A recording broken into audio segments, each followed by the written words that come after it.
Welcome to my YouTube channel. In this video, we are going to learn how to derive the Euler equation of motion. And this equation describes the flow of fluid from one point to another, with gravity and pressure acting as the main forces. So we consider a fluid in a section of a pipe given by this diagram. And this pipe is slanted at an angle of theta. So the length of the pipe in which the fluid is contained is ds. It has an area of dA, and the pressure at the lower end is P, while the pressure at the upper end is P plus dP. Okay, now in this equation, in this system, the streamline flow is assumed and a steady rate. Okay, sine theta is equal to the h all over ds, which can be derived from here, opposite all over what? Hypotenuse. This expression will be used later.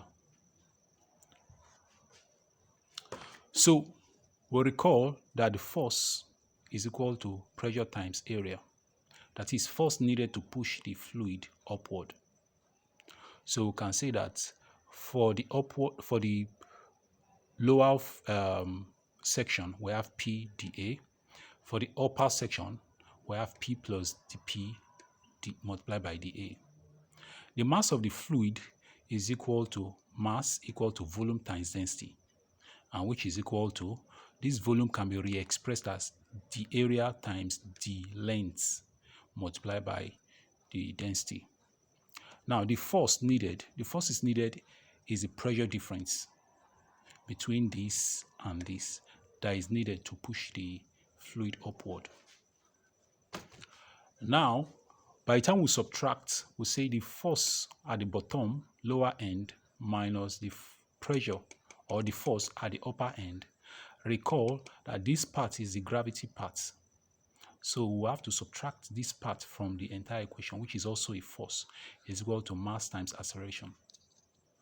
So from here, we can expound this one, and it gives this expression.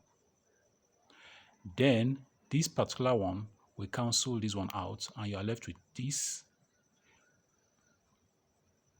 and this expression, which is equal to this. That is, this expression, we cancel this one out, leaving this one and this and this. So we can call this one equation star.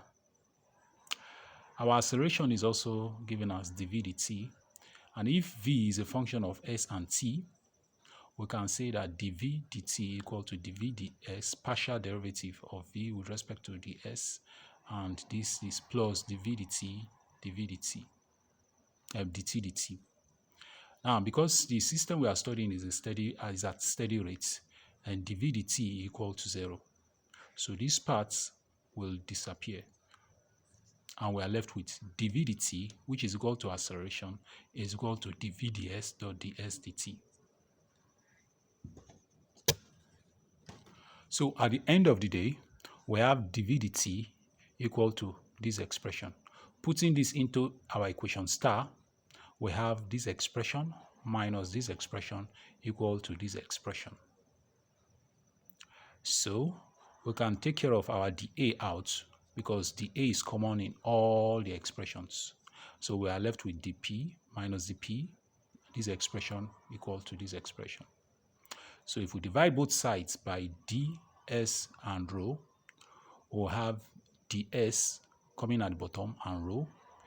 ds will be cancelled out and rho will be cancelled out, leaving g sine theta is equal to ds and rho will also cancel out. We are leaving dv ds dot v. And now we recall that sine theta equal to dh ds from the previous slide. So we can substitute it into this expression, and our equation will become this expression here. So we have minus dp all over rho ds minus g dh ds equal to dv ds dot v. So we can take care of all our ds. They can cancel out because they are the denominator and they are common, leaving dp d rho plus g dh plus dv equal to 0. We can call this one equation 1. This is the Euler's equation. The Bernoulli's equation can be derived from equation 1 above by integrating the entire expression. In case you are asked to derive the Euler equation of motion, this is where you end. But if you are asked to derive the Bernoulli's equation from the Euler equation, you need to integrate this entire length, and this is what we'll get. So if I integrate both sides of this expression, we'll have this one will become P all over rho, this one will become H, and this one will become V squared all over 2 equal to, if you integrate 0, you get a constant. Now we can multiply this one throughout and it becomes P plus rho GH plus rho V squared all over 2 equal to C, which is the Bernoulli's equation.